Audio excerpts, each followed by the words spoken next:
For 9 straight months, American shoppers did the same thing every single month. They spent more than the month before. Through price spikes, through an oil shock, through everything this year has thrown at them, the register kept ringing louder. In July, that streak broke. New numbers from the Census Bureau. Retail and food service sales came in at $763.6 billion, down 0.6% from June. First decline in 9 months. Now, a falling retail number is the kind of headline that gets the word recession thrown around by lunchtime.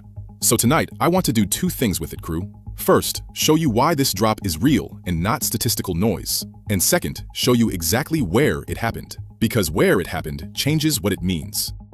First, is it real?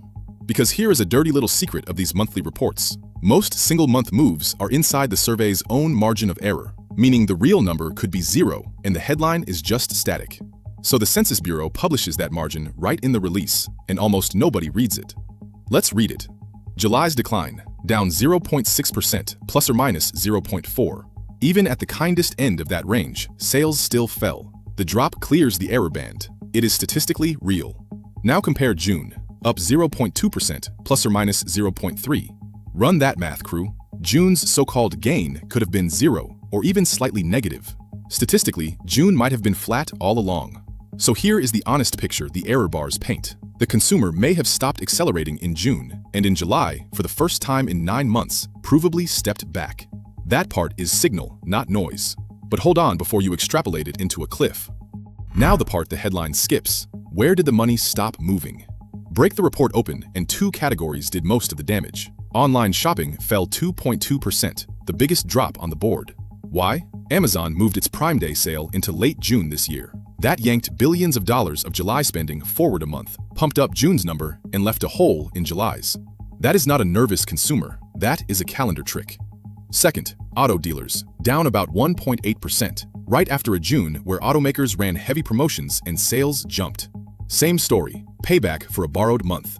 Meanwhile, restaurants, the most discretionary spending there is, actually rose 0.5%.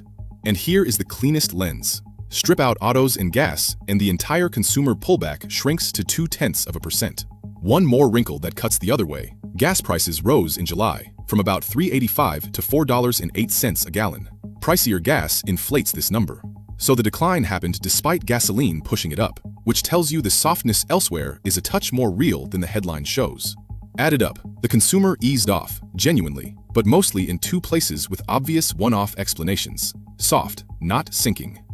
One more trap to disarm, because it is the oldest one in this report, the year-over-year number.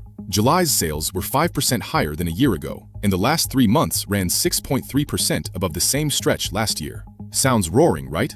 Except these are what economists call nominal figures, raw dollars, and the Census Bureau says it plainly in the fine print, not adjusted for price changes.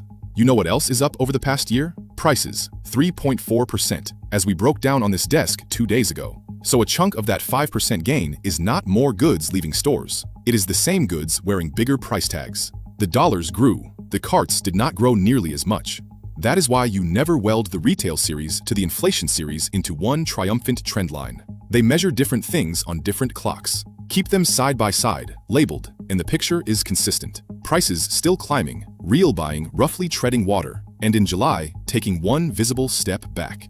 So what does it mean, and who is watching? The Federal Reserve for one, and let me keep their position exactly straight. Chair Warsh's committee has now held its rate at 3.5 to 3.75% for 5 meetings running, and at the last vote, the 3 dissenters wanted a hike, not a cut. One soft retail month does not hand anybody a rate move. It just gets added to a scale that is already hard to read, with inflation still above target on one side and now a resting consumer on the other. The economist Christopher Rupke put the stakes in one line, quote, "It's not lights out for the economy, but new risks are emerging if the consumer pulls their support." That is the honest size of tonight's number, crew. The American consumer has carried this entire economy through an oil shock, on wages that lost to inflation the whole way, and for the first time in 9 months, they set the bags down to catch their breath. Not a collapse, a breather, concentrated in a calendar quirk and a car lot. But when the one engine still pulling the train eases off, even to catch its breath, you watch it closely. Count the carts, not just the dollars. I'm Marcus, and this is Pixel Politics.